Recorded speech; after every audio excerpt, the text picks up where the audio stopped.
First of all, let's talk about a city. What is a city? If somebody says, I live in a city, what kind of image do we get in our heads?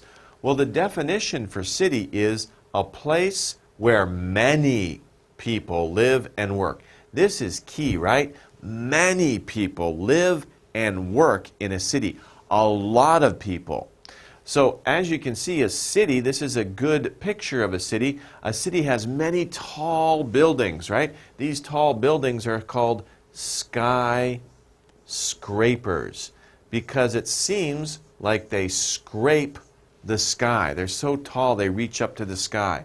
There's many streets, a lot of traffic, a lot of movement, people moving back and forth. Usually there are big subway systems, lots of buses, very developed place, environment for people to live and to work. That's a city, a lot of people in a city. Now, sometimes people don't like to live in the city because it's too crowded. There's too many people living in the city. So they want to live outside the city, but not far outside the city because maybe their job or their office where they work is in the city. So they don't want to drive for a very long time. So they just move right outside the city and they move to the suburbs, a place that is close to a city. And we usually say suburbs. I live in the suburbs. And usually people will say it as plural. I live in the suburbs. And suburbs can be an area like this. You know, it's not as crowded. The buildings are not as tall. And they're just homes. Homes, homes, homes, homes, homes, homes. No real tall office buildings or other types of businesses or factories or things like that in the suburbs.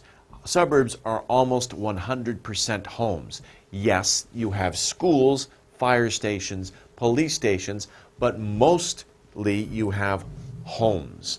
For example, in Seoul, what are some suburbs of Seoul? Well, of course, you have Gwangmyeong, right? You have Ilsan. These are places that are not in the city center where you have really tall buildings. It's places where people go to live and they commute.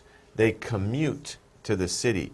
Commute means that they go to work in the city. Commute to the city. You commute, you travel to your job. So you live close to a city so that your commute is not very long. Commute can be a verb, it can also be a noun. My commute is 30 minutes. That's a noun. As a verb, I commute to work every day. I travel to work. I travel to the city. So suburbs are very close to the city, so people can commute very easily. Now, a town is a place that is like a city, similar to a city, but smaller than it, smaller than a city. What is the difference between a city and a town? There's no real set definition saying this is a city, this is a town. It's more of a feeling. When you're in a city, you know you're in a city. Very big buildings, right? Very tall skyscrapers. In a town, you have buildings, and some buildings are big, but they're not that big. I mean, some of these buildings are quite big, but there's not a lot of them, and they're not as tall as in a city.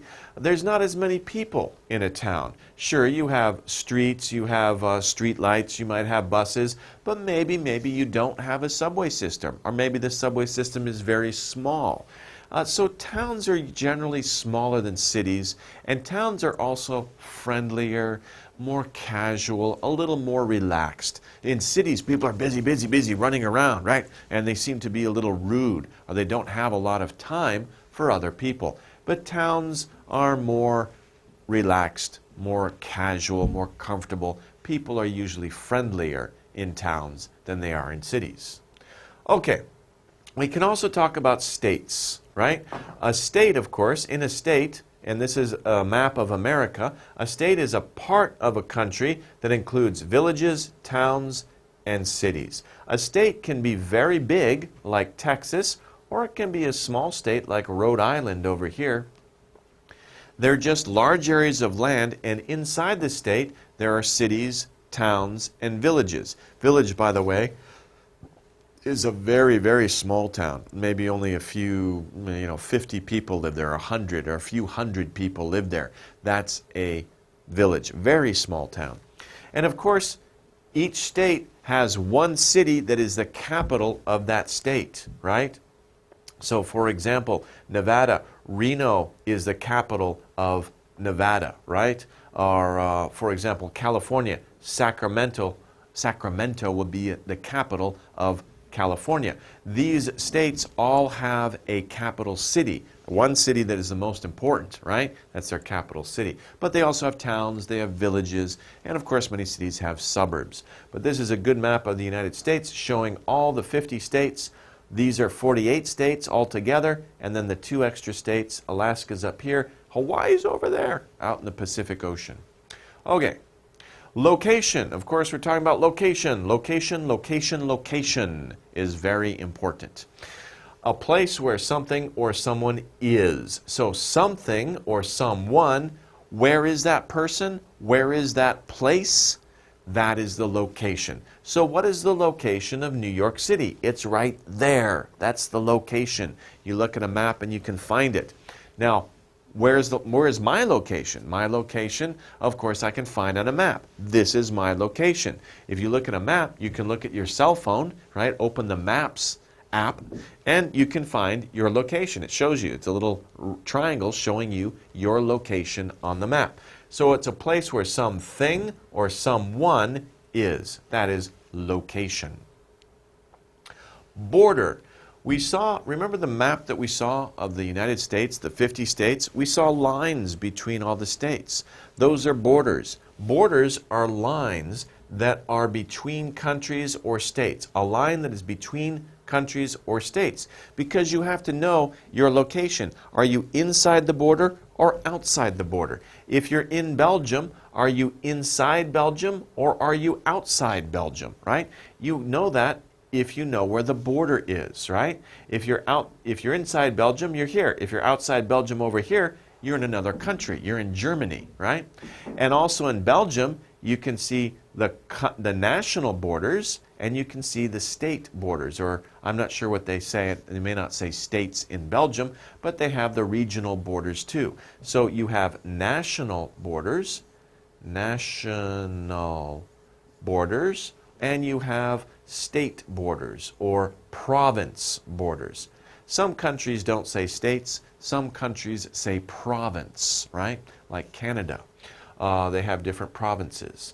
Okay, so you can have national borders, which are the borders showing the nation, or you can have inside the nation either state borders or province borders, the borders of a province. Okay, so there are many types of borders. Skyscraper. I showed you this word before. It's a very, very tall building. A very tall building.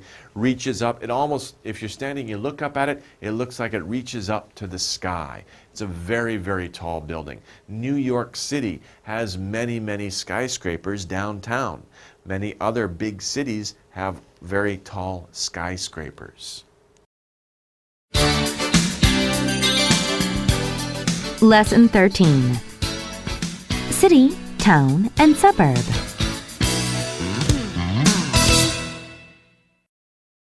City. A place where many people live and work. Suburb. A place that is close to a city. Town. A place that is like a city but smaller than it. State. A part of a country that includes villages, towns, and cities. Location. A place where something or someone is. Border. A line that is between countries or states. Skyscraper. A very tall building.